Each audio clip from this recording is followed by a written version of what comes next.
Boykot warung stik bagi saya adalah salah satu cara untuk melawan kekuatan Yusuf Mansur yang menurut saya sangat kuat dan kemungkinan besar punya orang berpengaruh di belakangnya. Bagi saya, boykot warung stik adalah salah satu cara untuk kemudian melihat bagaimana reaksi Yusuf Mansur ketika salah satu sumber dari penghasilannya diganggu. Jelas, Yusuf Mansur pernah mengatakan dalam sebuah wawancara di TV One bahwa dia mengelola warung Stick and Seek bersama istrinya, Jody Brotoseno, dan beberapa orang yang tidak disebutkan namanya oleh Yusuf Mansur. Nah, di warung Stick and Shake saya tidak sendirian ya, ada Mas Jody, ada Mbak Anip, ada kawan-kawan yang lain, ada istri saya juga. Dan Yusuf Mansur jelas-jelas mengatakan dalam satu video, menjelaskan berapa banyak warung Stick and Seek membayar pajak dalam sehari. Nah, terima kasih juga nih buat para pelanggan. Gara-gara pelanggan makan di sini, jadi pada bisa nyumbang lewat pajak kurang lebih 100 sampai 200 juta per hari. Lantas mengapa sampai hari ini Yusuf Mansur tidak bertanggung jawab? Dalam artian, bertanggung jawab di sini kami tidak hanya sekedar menuntut uang dan uang, tapi minimal paling tidak ada itikat dari Yusuf Mansur untuk kemudian menemui orang-orang yang mengkritisi dirinya, orang-orang yang kemudian memprotes, menuntut haknya, di mana mereka merasa ada haknya di sana, namun sampai hari ini mereka tidak dapatkan.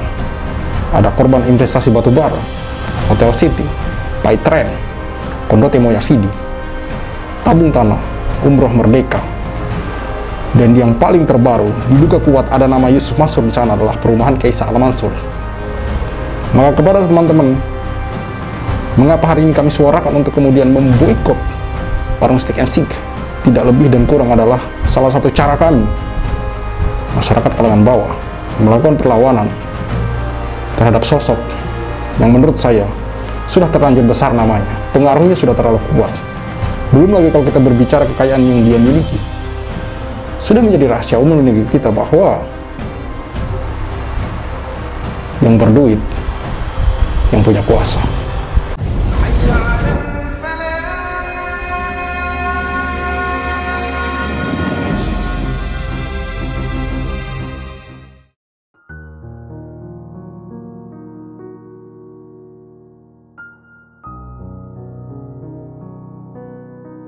Sahabat-sahabat sekalian, sahabat-sahabat CBN, sahabat tim Task Force investasi batubara Jabal Nur yang digagas oleh Yusuf Mansur, yang pada awalnya beliau adalah kami anggap seorang ustadz, tapi belakangan kami sama sekali tidak memberikan penghormatan kepada beliau karena nggak pantas untuk dihormati, karena kelakuan-kelakuan beliau dan kata-kata beliau banyak kebohongannya, banyak janji-janji palsunya, dan banyak yang tidak sesuai dengan kenyataan.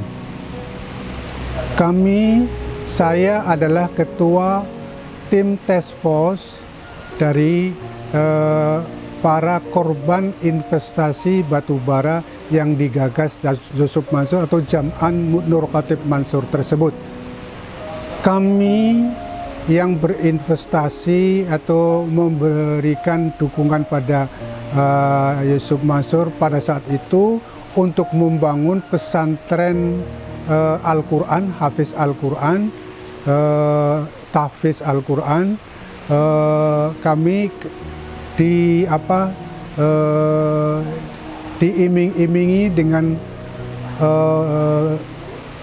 profit atau keuntungan sebesar sekitar 12-14% dari setiap bisnis atau setiap transaksi penjualan batubara yang dilakukan oleh perusahaan waktu itu adalah perusahaan PT Adi Partner Perkasa, yang direktur utamanya adalah Adiansa, kemudian direktur marketingnya adalah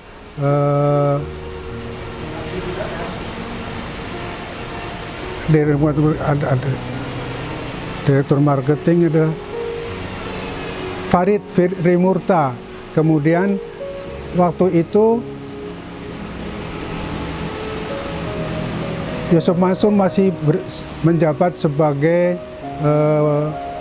salah satu dari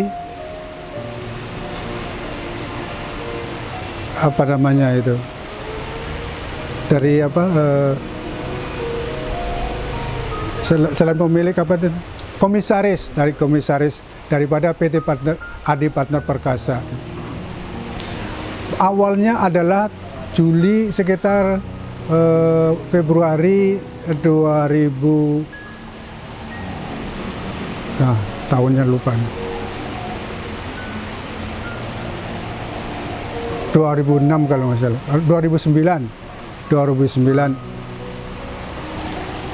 beliau diundang ke Masjid Darussalam atas prakarsa dari keinginan beliau untuk bertemu dengan jamaah, untuk menawarkan konsep beliau untuk membangun pertambangan syariah, dengan 50 hasil daripada keuntungan itu disumbangkan untuk membangun pondok pesantren Darul Quran, dan 14% itu untuk 50% dari 14% keuntungan transaksi penjualan batubara gitu. Sebagian lagi dipakai untuk manajemen pengelola yang merupakan mediator antara Yusuf Mansur dengan jamaah Darussalam dan jamaah Masjid Darussalam. Ada yang berinvestasi sebesar 100 juta, ada yang 200 juta, saya sendiri 500 juta, ada yang sampai 6,5 miliar dalam sekali investasi. Awal-awalnya bagus, kemudian macet, tapi setelah macet tidak ada penjelasan tentang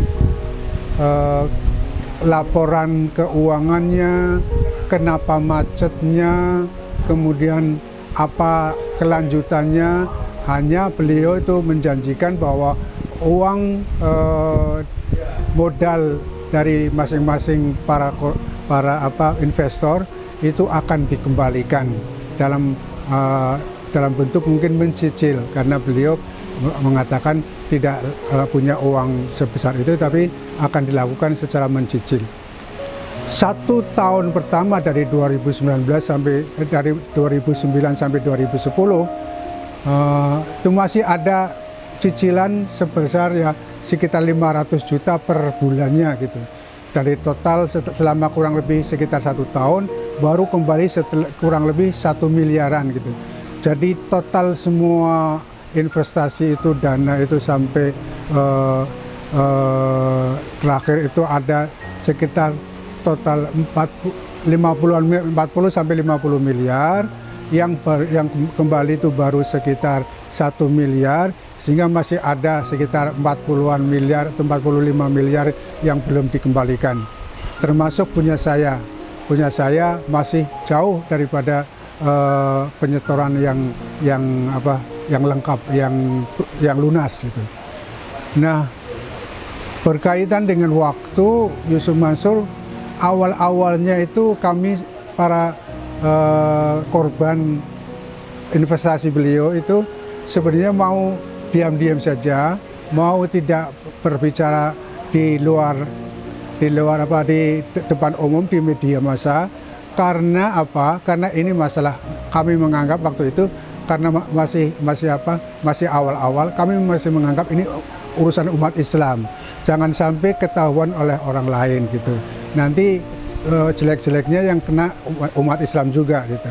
Tapi karena Yusuf Mansur sendiri banyak memberikan narasi-narasi yang kurang baik, kurang positif, merasa bahwa oh itu investasi batubara di Masjid Darussalam tidak ada tuh, saya tidak ada kaitannya dengan investasi batubara di Masjid Darussalam, dan seterusnya yang kebohongan-kebohongan yang dia bangun dengan narasi-narasi melalui melalui tayangan-tayangan video-videonya beliau, melalui YouTube, melalui Instagram, melalui yang lain-lain gitu. Maka akhirnya kami ingin mengklarifikasi duduk masalahnya. Bahkan beliau tuh berkoar-koar di luaran bahwa oh semuanya itu sudah dikembalikan, masalah itu sudah dikembalikan, bahkan satu orang ada yang dikembalikan sebanyak 23 miliar. Wah, padahal tidak ada satu orang pun yang investasinya 23 miliar. Nah, yang paling tinggi adalah 6,5 miliar, itu paling tinggi. Kecuali kalau di luar Masjid Darussalam, di luar jamaah Masjid Darussalam. Jadi apa yang dibangun, narasi yang dibangun oleh Yusuf Mansur itu semuanya kebohongan untuk membenarkan dia, untuk membesarkan dirinya, untuk membesarkan programnya, untuk menyatakan bahwa aku tidak salah, mereka lah yang salah. Saya sudah memenuhi segala kewajiban saya sebagai komisaris, kewajiban saya sebagai host daripada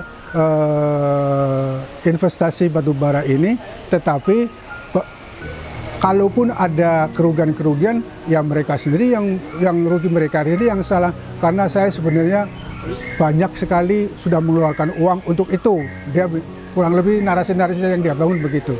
Maka kami tegaskan sekali lagi, masih banyak orang yang ditipu dia, yang korban investasi bodong batubara gagasan dia, yang sampai hari ini masih makan saja masih susah, baju saja nggak bisa beli yang baru gitu. Bahkan penyakitnya nggak sembuh, bahkan hampir kehilangan nyawanya tanpa beliau sadari dan tanpa beliau mau tahu. Kami berkali-kali ingin menyelesaikan secara musyawarah, datang ke rumahnya, nggak pernah digubris, nggak pernah ditemui. Selalu beliau tuh punya alasan alibi untuk membenarkan dirinya dan menyalahkan kami sebagai korban investasi batubara gagasan beliau gitu. Bahkan terakhir kami datang ke sana satu rombongan, tapi beliau sama sekali tidak menghargai kami.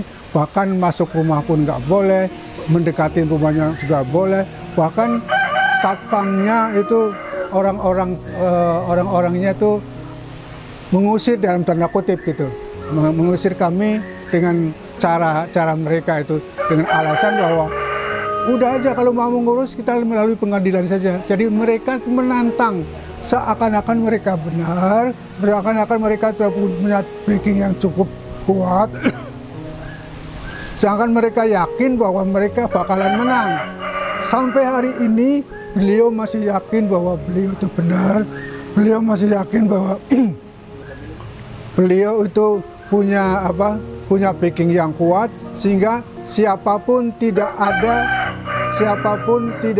yang bisa mengalahkan beliau di pengadilan. Sehingga di pengadilan atau pengacara-pengacaranya menantang, kalau mau menyelesaikan, kalau mau mengurus, kita lewat pengadilan saja. Padahal di pengadilan nggak pernah hadir. Kami penuhi keinginan beliau, kami ajak ke pengadilan, nggak pernah hadir. Bahkan kami ajak untuk, kalau mereka itu memang mengatakan benar, kalau Yusuf Mansur itu merasa benar, ayo kita selesaikan secara Islam. Kami tantang mereka untuk mubahalah. Mereka nggak akan berani. Pada hari hanya di mana kami itu undang beliau untuk hadir di mubahalah, nggak datang. Dan itu beberapa kali datang. Jadi Yusuf Mansur itu maunya apa? Penyelesaian secara kekeluargaan beliau nggak mau, penyelesaian secara syariat melalui mubahalah beliau nggak mau, menyelesaikan secara pengadilan, secara hukum lewat pengadilan beliau juga nggak mau, merasa paling benar. Tapi alhamdulillah Allah menunjukkan kebenarannya bahwa terakhir kali adalah keputusan Pengadilan Negeri Jakarta Selatan memenangkan kami dan mengalahkan Yusuf Mansur. Dan Yusuf Mansur diwajibkan, dituntut untuk memberikan ganti rugi sebanyak sekitar 1 miliar untuk investasi sebesar 80 juta. Padahal orang seperti saya 500 juta mesti harusnya sesuai dengan keputusan Pengadilan Jakarta Pusat itu harus sekitar ya bisa 8 kali lipatnya gitu daripada 1 miliar tadi 8 miliar gitu. Yang lain yang 6,5 miliar berapa? Itu semua belum selesai. Belum selesai. Sekali lagi masalah investasi batu bara gagasan Yusuf Mansur yang melibatkan jamaah Masjid Darussalam kota wisata itu belum selesai. Dan pengadilan masih setiap saat bisa akan memanggil beliau.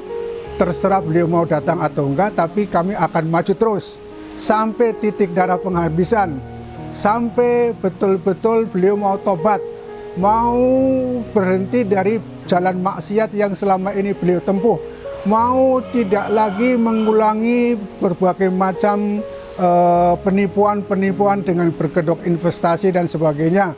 Tetapi harus, kalau mau tobat, harus kembalikan dulu kewajiban sesama hamba itu.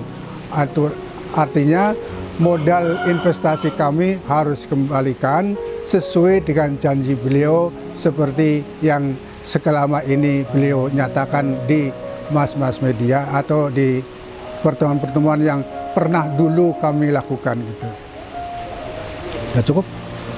Mungkin terakhir sebagai penutup kesimpulan dan juga nasihat buat yang lain, biar yang lain itu ada peringatan gitu.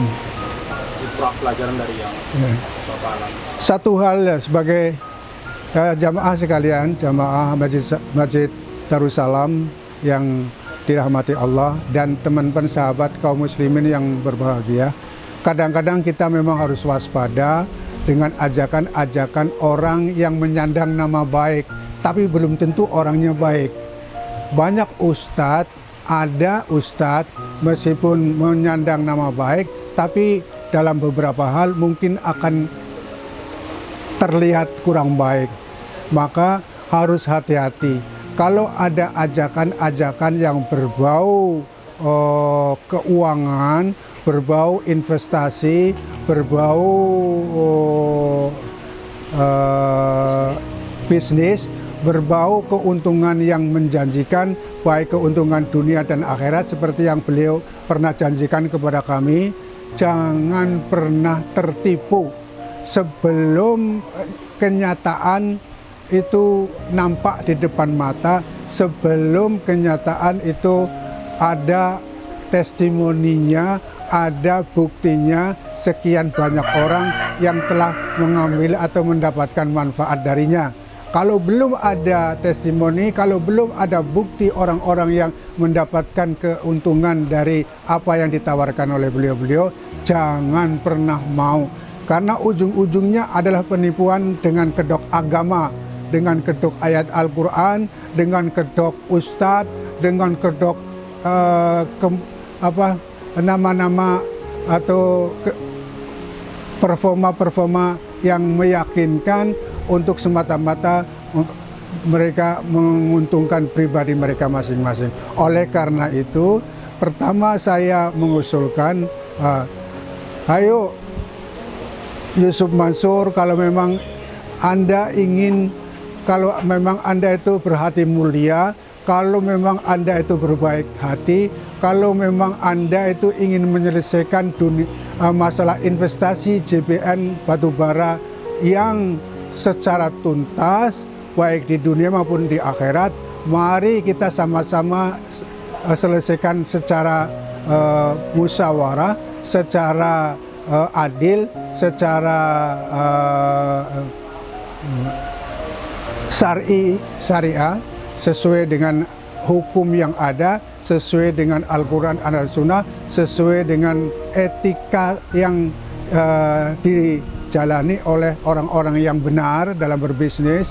Maka kita harus selesaikan secara wajar, tidak hanya dengan janji-janji, tapi dengan kenyataan, dengan aksi, dengan keputusan, dengan tindakan nyata bahwa Anda harus keluarkan dana sesuai dengan hutang Anda untuk mengembalikan investasi batubara ini sampai tuntas, setuntas-tuntasnya. Karena di belakang Anda, para korban ini, ada yang sampai hari ini tidak bisa makan, ada yang susah makan, ada yang sakit-sakitan, ada yang punya hutang banyak gara-gara Anda.